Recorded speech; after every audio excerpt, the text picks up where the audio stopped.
local da favela pode ser bonito, mas além da falta de higiene, às vezes há perigo de desabamento. Felizmente, a favela carioca é algo que tende a desaparecer de nossa realidade. O governo federal, através da Xan, vem ajudando as autoridades estaduais a resolver o problema. O lema é demolir para construir.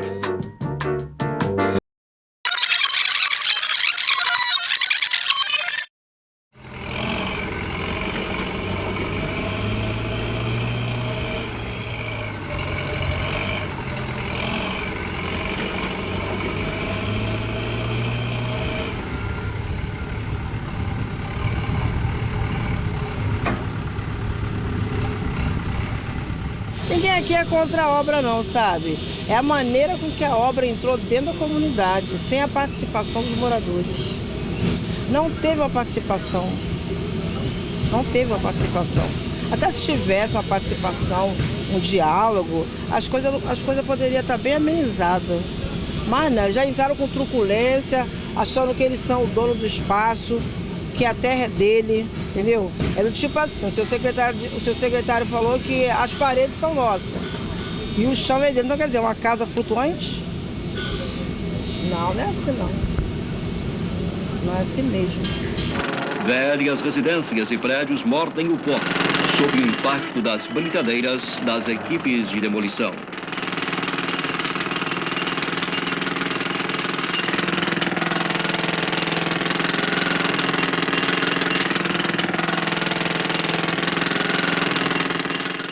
Sr. Manuel, o senhor acha que o governo está errado em tentar demolir esses prédios velhos para urbanizar esta área? O senhor acha que o governo está certo, mas que deveria providenciar um lugar para que o senhor e seus companheiros pudessem morar? Pois é. O senhor não pode nem procurar lugar para morar nessa altura? Não, eu não posso. Claro, chegaram aqui, tirando o pessoal e remarcando as casas, conforme lá em cima no cruzeiro, onde é o oratório. Eu já tinha visto aquilo em filme sertanejo, quando o coronel marca seus bois, né? Com a letra dele, é letra N, é letra P, é letra P, então vai no ferro, né? No ferro quente para marcar aquele gado dele. E o que eles faziam em gado lá no norte, nordeste, que a gente vê em filmes, eles fizeram em várias casas aqui. Marcaram as casas da gente e foram embora, não falaram mais nada. E a gente tem uma solução de tirar, se vai tirar ou se não vai tirar. A gente, depois de tanto trabalho, depois de passar trancos e barrancos aqui, porque nós passamos perrengue aqui. E agora eles querem fazer esse teleférico aí, fazer melhoria para quem?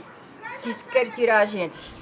Para a proposta da Providência, não tem nada está sendo construído na Providência de habitação. Se remoção faz parte da habitação, então está sendo feito um trabalho de habitação na Providência, mas só a parte da remoção. As pessoas, eu acho que as pessoas deveriam prestar muita atenção nos seus direitos. Nós temos direito, sabia? Nós temos direito. As pessoas é que não quer olhar para frente. A maioria até sabe, mas ela tem medo. Porque as pessoas, quando moram em comunidade, ficam assim, eu moro numa comunidade, mas se eu fizer isso, o que vai acontecer comigo lá para trás? Eu falei, não, você tem que encarar, você tem que botar a cara. Eu boto a cara. Você não tem medo, não. Eu tenho medo de que eu vou ter que morrer um dia mesmo. Eles vão me mandar matar porque eu não quero sair da minha casa. Eu não sou obrigada a sair da minha casa, não. O morador do morro, ele tem que estar atento a essas transformações, né? E entender. E aí eu acho que o levantamento de história é muito interessante para botar as pessoas no lugar. Assim, da maneira mais... Assim, você entender a história, você se respeitar, então, você entender por que você está ali, qual é a tua origem, né? Entender o que houve há anos atrás, né? Por que o subúrbio cresceu tanto, por que existem tantas favelas, né?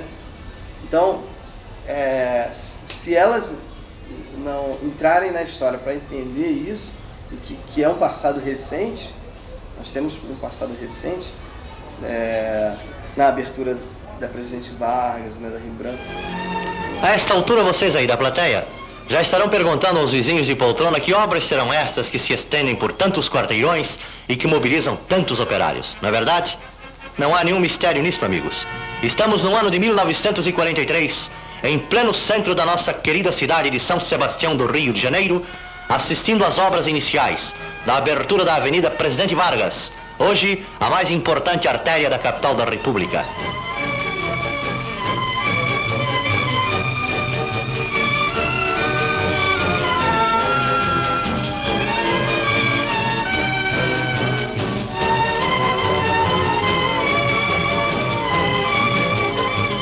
Planejam os engenheiros, vibram os músculos dos operários, movimentam-se ruidosamente as escavadeiras numa autêntica sinfonia de trabalho na realização da grande obra. A cidade cresce vertiginosamente e urge dar à metrópole uma avenida moderna que venha descongestionar o tráfego e facilitar o escoamento para a Zona Norte. A Avenida Rio Branco já se torna pequena para conter o número sempre crescente de viaturas. Eles podem fazerem. Ninguém não, mas eles procuram um canto para fazer, não é destruir a gente. Porque eles vão destruir. E eles vão destruir a pessoa. Se a pessoa não quiser sair, aí manda botar abaixo de qualquer jeito. Aí é pior. Aí eu acho que tem que ser feito, sabe como? Eles terem consciência. Consciência. Que eu acho que eles nem têm mãe e nem têm pai. No geral, que eu tive lá em cima, lá no Cruzeiro, onde é o oratório, estava marcado em torno de 1.800 e tantas casas. Agora vocês iam fazer de 90 a 120 moradias aqui, mais 90 a 120 lá na Nabuco. Não estão fazendo mais nada em lugar nenhum. Como é que eles marcam 1.800 residências com um casal, né? O marido, a mulher e no mínimo um casal de filho. 4 pessoas. Está em 1.800 e tanto. Como é que 240 moradia vai comportar esse pessoal todo? Não tem diálogo com eles. O que eles querem na realidade é aluguel social. Aluguel social é ilusão, gente. Eu não vou deixar o que eu tenho aqui. Eu tenho uma casa boa, sabe? Eu abro a minha janela, eu vejo todo mundo passando. Bom dia, dona Márcia. Agora eu vou morar num cubículo, 38 metros quadrados. Tudo que eu tenho dentro da minha casa, essa casa que eles estão oferecendo pro povo aí, eu ou vou doar ou vou jogar no lixo. Não, mas tudo que eu consegui dentro da minha casa foi com muito sacrifício. É tudo um sacrifício. Então eu vou até o final pela luta da minha casa e para minha comunidade permanecer linda e bonita do jeito que ela é. Que nos piores momentos o poder público nunca passou aqui para abraçar a causa de ninguém. Agora que pacificaram a comunidade nos convida a nos retirar? Não. O modelo de favela que eles querem fazer é para inglês ver, não é para mim. Então a gringa aqui sou eu. A modelo aqui sou eu. Minha casa, minha vida é onde eu moro.